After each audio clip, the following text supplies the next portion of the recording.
Merhabalar, kanalıma hoş geldiniz. Bugün sizlerle birlikte evde çok güzel bir tavuk dürüm menüsü hazırlayacağız. Ben önden bir mercimek çorbası da yaptım. Onun da tarifini vereceğim. Sonrasında hem lavaşıyla hem tavuğuyla evde güvenle yapabileceğiniz çok güzel bir menü hazırlayacağız. Şimdi yapımlarına başlayalım.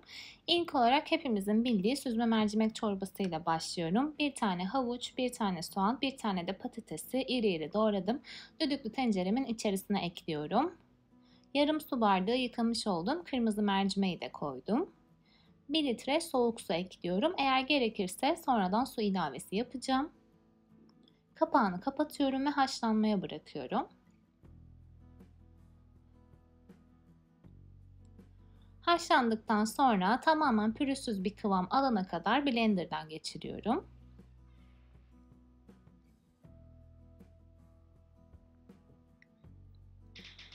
Şimdi içerisine tuz ve kimyon ekliyorum. Kimyon zaten biliyorsunuz mercimek çorbalarında vazgeçilmez bir baharat. En son tereyağı, kırmızı toz biber ve nane karışımını da ekledikten sonra karıştırıyorum. Bir de et suyum vardı. Et suyunu da ekledim ki çorbamın besleyiciliği biraz daha artsın diye. Hem çok pratik hem de çok lezzetli bir çorba.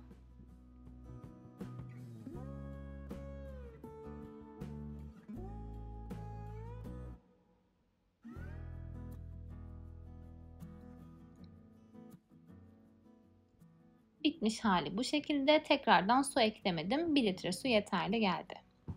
Şimdi tavuk dönere geçiyoruz. İlk olarak marine sosunu hazırlayacağız. Kabımın içerisine 3 yemek kaşığı yoğurt ekliyorum. 1 tatlı kaşığı domates salçası, 1 tatlı kaşığı da biber salçası kullandım. Yarım çay bardağı kadar zeytinyağı ekliyorum.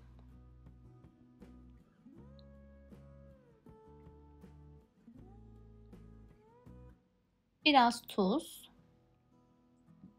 kırmızı toz biber, tavuk çeşnisi, pul biber ve son olarak da kekik ekliyorum. Bütün malzemeyi karıştırıyorum.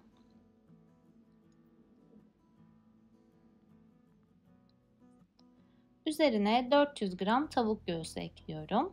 Tavuğun farklı yerlerini de kullanabilirsiniz. Ben tavuk göğsü kullandım. Hepsini karıştırıyorum. Tezgahın üzerine streç filmi koydum. Tavukları üzerine koyuyorum. Bu şekilde rulo halinde saracağım ve buzlukta 3-4 saat bekleteceğim. O yüzden eğer tavuğunuzu dondurucudan çıkarttıysanız bu tarifi yapmayın. Çünkü biliyorsunuz tekrardan donduramayız tavuğu. Bakteri üretir. Allah korusun zehirlenme yapabilir. Tavuğu alıp taze alıp yapmanız gerekiyor. Bu şekilde sardıktan sonra buzluğa kaldırıyorum ve dediğim gibi donana kadar yaklaşık 3-4 saat boyunca bekleteceğim. Bunu isterseniz birkaç gün önce yapıp buzluğa atabilirsiniz. Direkt hazır çıkarıp daha sonra yemek haline getirebilirsiniz. Çok da pratik oluyor. Şimdi lavaşını hazırlıyoruz. 1 su bardağı su ve 1 su bardağı sütü bir sos tenceresine aldım. Ocakta birazcık ısıttım ama el yakmayacak kıvamda kesinlikle. Daha sonra üzerine 3 yemek kaşığı toz şeker ekliyorum. 1 pakette kuru maya. Karıştırıp 3-4 dakika bekletiyorum. Kabımın içerisinde yaklaşık 4 su bardağı un var. Üzerine 1 tatlı kaşığı tuz ilave ettim ve şimdi de mayalı karışımı ekliyorum. Yoğurmaya başlıyorum. Gerektikçe un ilavesi yapacağım. Bu arada bu yoğurma esnasında bir tane de yumurta kırdım içerisine. Hamur toplamda 5,5 su bardağı kadar un aldı. Kulak memesi kıvamında bir hamur yoğurdum. Siz de 3-4 bardakla başlayıp daha sonra kıvamına göre un ayarlamasını yapabilirsiniz.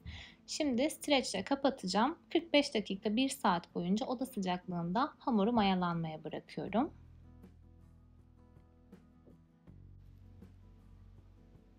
Hamur mayalandı. Hamur matının üzerine aldım. Birazcık un serptim. 10 parçaya bölüyorum.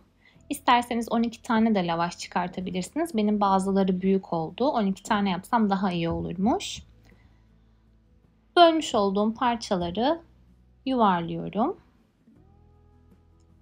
Üzerlerine bir örtü örtüyorum. Ve bir taraftan açıp bir taraftan da pişiriyorum. Yağsız tavada arkalı önlü pişiriyoruz. Zaten çok ince olduğu için hemen pişiyor. 2-3 dakikada pişiyorlar. Piştikten sonra mutlaka üzerine bir tane örtü örtün ki sertleşmesin.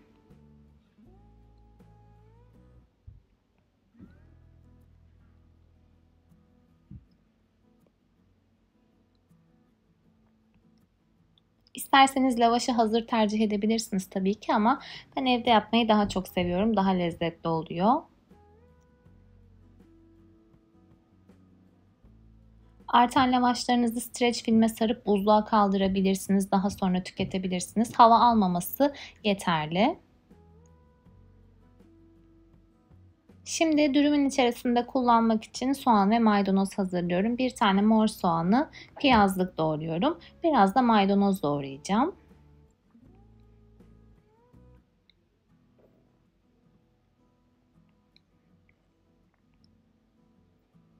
İstediğiniz farklı yeşillikler varsa onları da kullanabilirsiniz.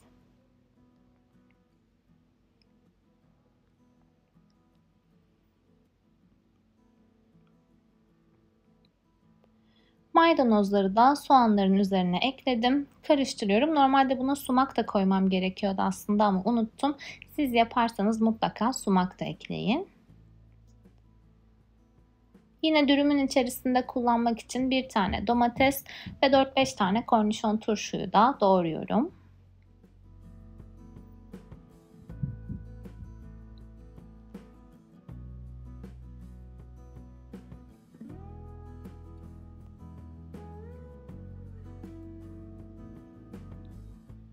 Şimdi döner sosu yapacağız.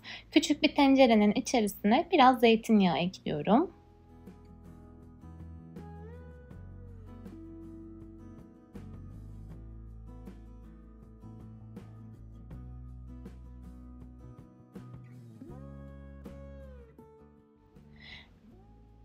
Bir tatlı kaşığı domates salçası, bir tatlı kaşığı biber salçası ekledikten sonra kısık ateşte salçaları biraz kavurdum. Bir diş sarımsak ekliyorum.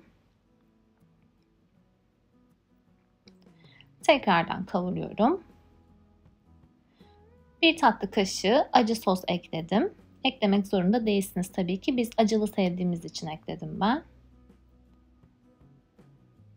Bir su bardağı kadar domates püresi ekliyorum. Yazdan yapmış olduğumuz konservelerden kullandım. Elinizde yoksa domatesi rondodan çekip de yapabilirsiniz.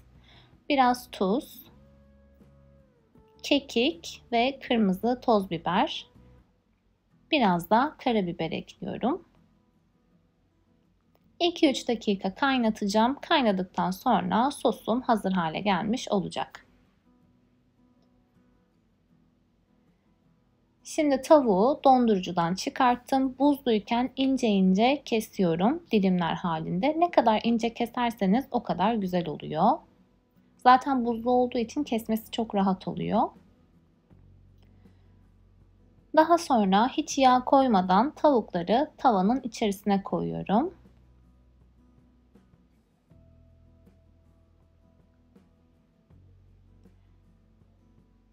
Ve yüksek ateşte tavukları kavurmaya başlıyorum. Tavuklar suyunu salıp çekene kadar pişireceğim. Zaten ince ince kestiğimiz için hemen pişiyorlar. Bir taraftan da patates kızartıyorum. Şu an gördüğünüz gibi çok sulu. Bu suyu tamamen çekene kadar pişiriyorum. Tavuklar suyunu çekti. İnce olduğu için dediğim gibi hemen de piştiler zaten. Şimdi servis tabağına alıyorum artık. Diğer malzemelerimi de tabaklara koymuştum.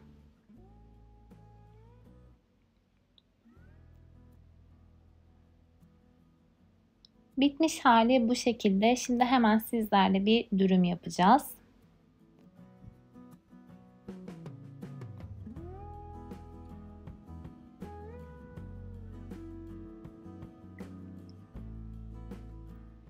İlk olarak lavaşın üzerine biraz hazırlamış olduğumuz sostan koyuyorum.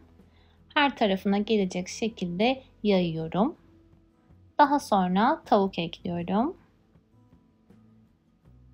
Tavuğun üzerine biraz mayonez sıkıyorum. Bunu genellikle hazır dürüm aldığımız zaman mutlaka koyuyorlar.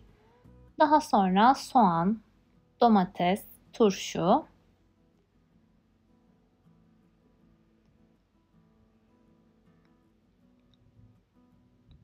Ben birazcık da patates kızartması ekledim. Şimdi hepsini güzelce sarıyorum. İçi de bu şekilde, gerçekten yani bana kalırsa dışarıda aldıklarımızdan çok daha lezzetli. En azından içerisinde ne olduğunu biliyoruz. Güvenle tüketebilirsiniz. Videomu beğenmeyi, kanalıma abone olmayı ve yorum bırakmayı unutmayın lütfen. Bir sonraki videoda görüşmek üzere. Şimdilik hoşça kalın.